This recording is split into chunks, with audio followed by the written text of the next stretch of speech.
Tā, tagad es jums parādīšu, kā mēs rekonstruējam Piebalgas lielo lakatu. Tas pieder piebaldzēnietei Sniedzei Sandrai, kurai šādu lakatu ir valkājusi vecmāmiņa. Un par cik Piebalgas lakati ir rūtojumā atturīgi, diezgan arī tādos patumšos toņos, austi no ļoti labas vilnas dzijas. Mēs izvēlējāmies šo lakatu ar tādu nolūku, ka viņam ir vairāk prieciņa, ka šeit ir arī kāds gaišais tonis.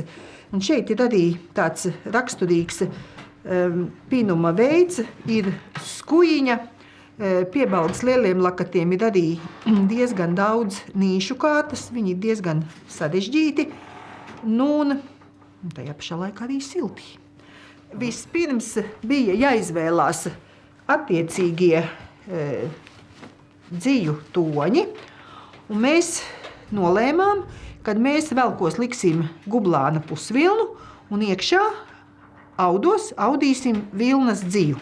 Velki ir ļoti daudz tā platumā, šeit ir 1,45 m lakats, bet diegu skaits ir 2370.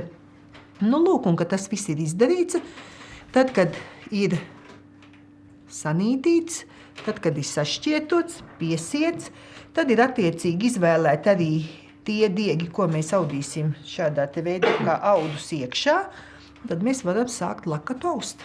Šim lakatam mums pamatā ir tāds skujots raksts. Mums ir 8 nīšu kārtas, un mēs varam izaust samērā sarežģītu šo te rakstu, to pinumu, kāds parādīsies lakatā.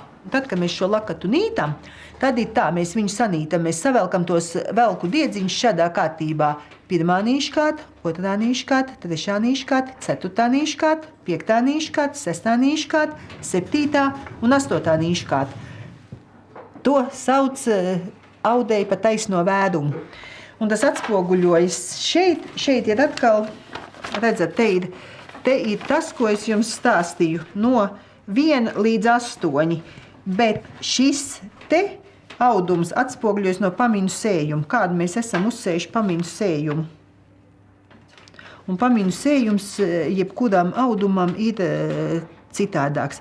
Un katreiz, kad mēs aužam lielos lakats, mums katreiz šis paminu sējums mainās, tāpat kā mainās šis te diegu salikums. Un arī rupjums un arī šķieta numurs, cik mums ir 1 centimetrā diegu. Visas pamiņas ir jānomina vienu reizi, no 1 līdz 8.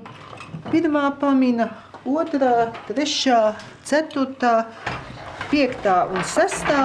Un tad ir izveidojies tāds skuiņu sakopojums, un tad sākās atkal mums viss no gala.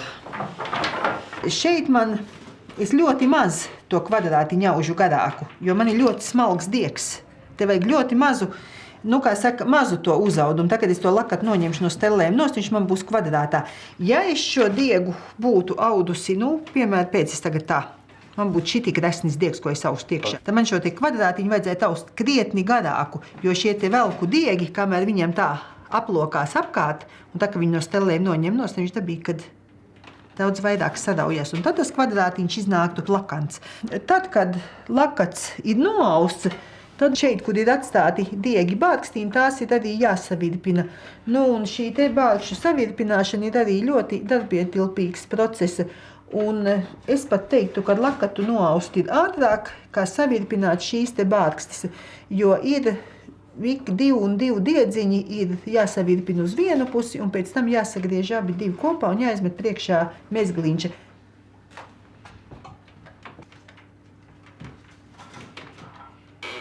Šo te seno priekšmetu pētīšana, atjaunošana, restaurēšana, ne jau mums ir jātaisa kopijas. Kopijas mēs tādas 100% netaisām.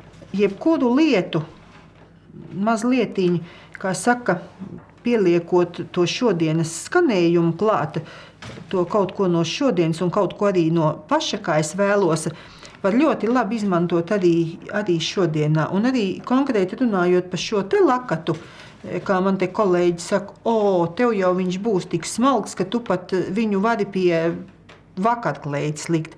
Un kāpēc ne? Ja es viņam arī tagad savirpinātu skaisti bārkstis, man būtu attiecīga vakarkleita, es pat viņu varētu aiziet pie prezidenta uz pieņemšanu, un es nebūtu neko pārkāpusi.